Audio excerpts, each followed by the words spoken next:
شروع اللہ کے نام سے جو بڑا مہربان نہایت رحم والا ہے۔ حضرت علی کے اقوال: کسی پہ بھروسہ کرو تو آخر تک بھروسہ کرو، آخر میں یا تو ایک اچھا دوست ملے گا یا ایک اچھا سبق۔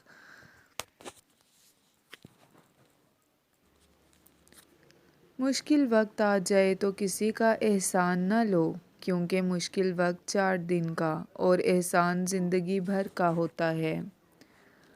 فرمانے حضرت علی: رزق کے پیچھے اپنا ایمان خراب مت کرو، کیونکہ رزق انسان کو ایسے تلاش کرتا ہے جیسے مرنے والے کو موت۔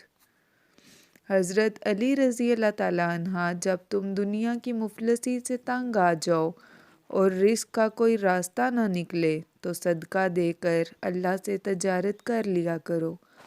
اللہ پاک ہمیں ان اقوال پر عمل کرنے کی توفیق عطا فرمائے، آمین۔